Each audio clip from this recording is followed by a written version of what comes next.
Where do they all go? It's a puzzler that captures the imagination of every biker out there. How can modern, fresh from the factory machines just sit there, collecting dust? Well, we're about to unravel that mystery. Let's dive headfirst into some of the most infamous models that practically disappeared into dealership backlots, and see what put them there in the first place. Number 10. The Honda DN01.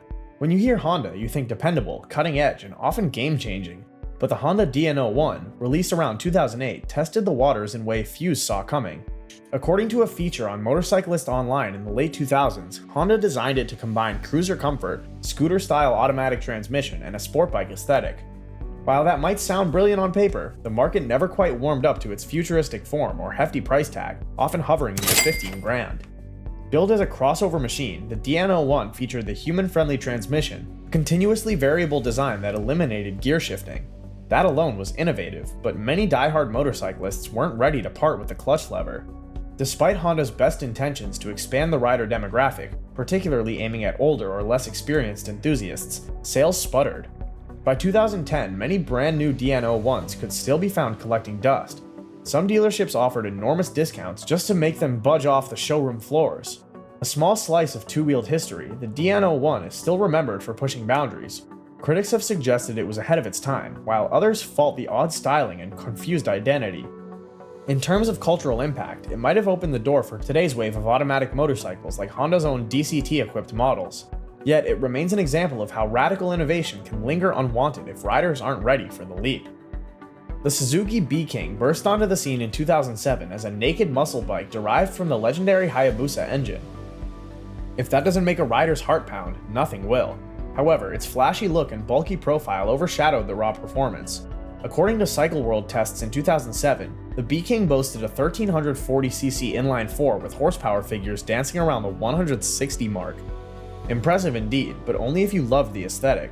Retailing for about $13,000 in the US, the B-King was neither cheap nor universally praised. The marketing push tried to position it as the ultimate street fighter, big presence, big attitude, yet the design was polarizing. Riders either adored its futuristic sharp edges or found it unnecessarily hefty. The enormous mufflers became a talking point, with many calling them too big or overly styled. As a result, a good number of these beasts languished on dealership floors. Historically, the B-King arrived at a time when naked bikes were gaining traction in America, but the market wasn't as robust as it is now. Its biggest cultural contribution may have been shining a spotlight on the high-performance naked category, previewing what would eventually become mainstream with bikes like the Yamaha MT series. Yet for the B-King, few were willing to open their wallets for something so unconventional. It's not surprising to spot a few of them still tucked away in backlots, brand new and unsold, effectively stranded in time. Number 8. The Buell 1125R had all the makings of an American-made sport bike revolution when it launched in 2007. Eric Buell Racing was attempting to build high-performance machines that could take on Japanese superbikes head-to-head. According to a 2007 article in Motor News, the 1125R was powered by a liquid-cooled Rotax-built 1125cc V-twin, a notable leap from Buell's earlier air-cooled motors. On paper, it looked promising. Around 146 horsepower, a lightweight chassis, and the signature Buell engineering quirks like the fuel-in-frame design. However, by the time the 1125R rolled out, buyers were already turning to established inline-4s from Yamaha, Honda, and Kawasaki. Compounding the issue, Harley-Davidson, Buell's parent company, was facing financial challenges and ultimately decided to shutter Buell in 2009. Brand new 1125Rs suddenly became orphans, left to gather dust in warehouses and dealership corners. Despite its untimely end, the 1125R left an impact on the industry. Its short production run and the eventual dissolution of Buell motorcycles turned it into a collector's piece for a small but passionate group. Buell's pioneering spirit, like the perimeter brake rotor and mass centralized layout, did influence future designs in sport bikes. Nevertheless, many unsold 1125Rs ended up either severely discounted or simply abandoned, a victim of unfortunate timing and shifting priorities within Harley-Davidson. Number 7. Victory Octane. Victory Motorcycles was a bold experiment by Polaris, aiming to carve out a slice of the American cruiser market long dominated by Harley-Davidson and Indian. The Victory Octane, unveiled in 2016, was poised to be a lightweight performance cruiser with a modern twist, referencing design cues from the Project 156 racer that climbed Pikes Peak. With its liquid-cooled 1179cc engine, the Octane promised around 104 horsepower, which sounded great for a mid-priced cruiser. Yet, as Cycle World reported in 2017, the Octane's sales were overshadowed by Indian's revitalized lineup, also owned by Polaris, particularly the Scout. The Octane and Scout shared multiple components, from the engine base to the frame design, leading many to consider the Octane as merely a rebadged Scout with minimal changes. Without a truly distinct identity, the Octane struggled to find a foothold. Polaris then made the call to discontinue Victory entirely in early 2017, leaving many Octanes unsold at dealerships. Historically, Victory's closure was a shock, ending an 18-year run that had introduced fresh ideas into the American cruiser segment. Critics argue that the Octane was underpromoted in its final days.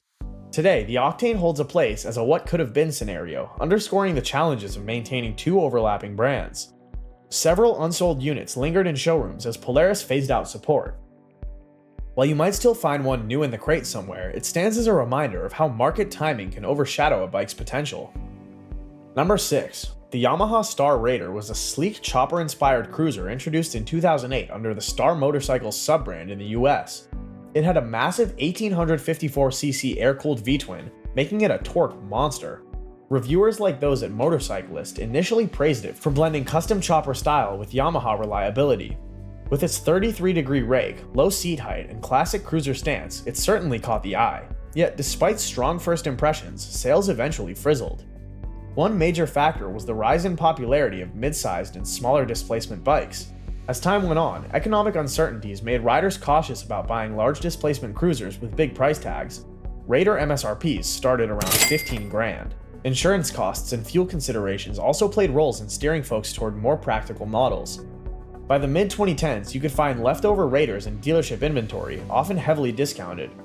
Historically, Yamaha's Star sub-brand aimed to capture the spirit of custom bikes without the associated headaches, bridging the gap for riders who wanted the chopper look straight from the factory floor. In a sense, that contributed to the custom chopper movement's mainstream acceptance. Yet with shifting tastes leaning towards sport cruisers like the Yamaha VMAX or more budget-friendly options, the Raider found itself stuck in an awkward limbo. Consequently, some brand new models were left gathering dust, testifying to changing rider preferences and financial realities. Number 5. Harley-Davidson Street 500. Launched in 2014 as part of Harley-Davidson's Street Series, the Street 500 was aimed at entry-level riders and those in urban areas. It was built around the Revolution X engine, a liquid-cooled 494cc V-twin. According to Cycle World in 2015, Harley intended the Street 500 to capture younger demographics and brand new motorcyclists. The price was lower than most Harleys, and the lighter chassis made it more maneuverable in city traffic. Despite those selling points, some dealerships found the Street 500 collecting dust. Many older Harley enthusiasts dismissed it as too small or lacking that authentic roar. New riders, meanwhile, often sought budget-friendly options from Japanese or European manufacturers with proven track records in beginner bikes. While the Street 500 did gain traction in training programs, the Harley-Davidson Riding Academy used it extensively, public sales lagged behind expectations. From a cultural standpoint, the Street 500 represented one of Harley's attempts to modernize and appeal to a shifting market. Some argue this model paved the way for Harley's recent push toward performance-oriented bikes and even electric options. Yet leftover stock sat in some showrooms for years, illustrating how challenging it is for a heavyweight brand to pivot and capture the attention of a new crowd. Today, the Street 500 is discontinued in many global markets, and any new ones found in a backlot might be the last remnants of Harley's experiment. Number 4. Moto Guzzi's MGX21 Flying Fortress is a prime example of what happens when a brand blends bold Italian styling with bagger flair. Debuting around 2016, it drew immediate attention with carbon fiber accents, a unique front-wheel shroud, and that signature transverse V-twin. Cycle News praised its innovation, but the $22,000 price tag made it a tough sell for traditional American bagger fans. Part of the Piaggio group, Moto Guzzi has always had a cult following, especially among European riders. However, big cruisers in the US market are typically dominated by Harley-Davidson, Indian, or Japanese competitors offering more mainstream aesthetics. The MGX21 was an acquired taste, visually and financially. Some dealerships, eager to diversify their floor lineup, ended up stocking more MGX21 units than the local market could sustain. Soon enough, you could spot these futuristic-looking baggers at hefty discounts. In terms of history, Moto Guzzi is one of the oldest European manufacturers, dating back to 1921. The MGX21 represented a bold attempt to break into the American touring cruiser segment with flair and European engineering. Its cultural footprint remains tied to hardcore fans who love its uniqueness, but many of these bikes stayed unsold. Today, spotting an MGX-21 still new in the crate might be akin to finding a rare gem, an unusual testament to both ambition and market resistance. Number 3. MV Agusta F3 800. MV Agusta has a reputation for producing some of the most eye-catching sport bikes in the world, with a strong racing heritage. Introduced in 2013, the F3 800 brought exotic Italian craftsmanship in a middleweight sport bike package. According to an in-depth review by MCN, it boasts a 3-cylinder engine pumping out around 148 horsepower, sophisticated electronics, and gorgeous styling that turned heads wherever it went. But those high-end features came with a high-end price, often surpassing $15 grand. Additionally, brand awareness for MV Agusta in the US never matched Ducati or the Japanese Big Four. Dealers sometimes only moved a handful of units per year. Warranty and parts supply issues also cropped up, as MV Agusta went through various financial struggles and partnership changes, including a brief tie-up with Mercedes-AMG.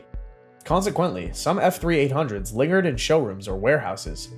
From a historical angle, MV Agusta's legacy includes 37 world championships, making it an iconic brand in Europe.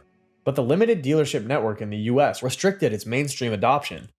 The F3 800's cultural impact is seen among hardcore sport bike aficionados who crave something different from the usual suspects. Yet the abundance of leftover models, sometimes heavily discounted, highlights the difficulties smaller European manufacturers face in penetrating the large and often brand-loyal American market. Number 2. Ducati Diavel Diesel. Ducati is known for performance, racing pedigree, and Italian style, so when Ducati teamed up with Diesel, the fashion label, in 2017 to create a special edition Diavel Diesel, it made plenty of headlines. The Diavel Diesel was limited to 666 units worldwide, featuring a hand-brushed steel tank with visible welding and riveting, pure industrial chic. Cycle World covered its launch, noting the bike's 162 horsepower Testastretta engine and premium components. Initially, the exclusivity had well-heeled collectors placing orders, but the $25,000 MSRP deterred many mainstream riders. Some who were intrigued by the aesthetics had concerns that a fashion-inspired collaboration might feel gimmicky. And while the Diavel line is an excellent power cruiser, it's still a niche within Ducati's broader range, overshadowed by their Superbikes and Scrambler series. A handful of these limited models remained unsold, mainly because local markets found it difficult to justify such a luxury purchase. From a cultural perspective, high-profile collaborations like this help brands reach new audiences. Ducati has previously partnered with companies like AMG and even Lamborghini on exclusive runs. The Diavel Diesel industry meets steampunk vibe stands out as an artistic statement. For collectors, owning one might be an intriguing trophy piece, yet for everyday riders, a simpler, more affordable Diavel was often the sensible choice. As a result, some Diavel Diesels stayed hidden away, new and unclaimed, in dealership corners. Number 1. Norton Commando 961. The Norton Commando name is legendary, harking back to the 1960s and 70s when Norton was a heavyweight in British motorcycling. Revived in the 21st century under various new ownerships, the Commando 961 aimed to merge classic styling with modern engineering. Around 2010, Norton started shipping these retro-inspired bikes, featuring a 961cc air-cooled parallel twin. The aesthetic was stunning: polished exhausts, timeless silhouette, and a dash of modern handling. However, according to coverage by VisorDown and other outlets, Norton faced significant production and financial hurdles. Quality control issues and late deliveries plagued the relaunch, souring consumer confidence. US distribution was patchy at best, with only a handful of dealers carrying the brand. Riders who did put down deposits sometimes waited longer than expected, leading to frustration and canceled orders. By the time Norton ironed out some of these issues, the buzz had faded. Historically, Norton's significance can't be overstated. They were major players in Grand Prix racing and part of the fabric of British motorcycling heritage. The new Commando 961 sought to recapture that magic, yet cultural and logistical obstacles kept many brand new bikes from finding homes. After Norton went into administration in 2020, unsold Commandos remained stuck in limbo. Recently, under new ownership by TVS Motor Company, Norton is attempting another resurgence, but those leftover 961s stand as a reminder that even a storied name can stumble if the execution isn't right. From misunderstood experiments like Honda's DN01 to legendary names like Norton's Commando, we've seen how even fresh, factory-new motorcycles can end up forgotten and abandoned. Timing, design, marketing misfires, and economic storms all played their part. But these bikes also shaped the industry's evolution, pushing boundaries, sometimes a little too far for mainstream acceptance. If you enjoyed this look into the bike world's unsold gems, be sure to hit that subscribe button and rev up our channel's engine. There's plenty more to discover, so join us for future deep dives into motorcycle lore.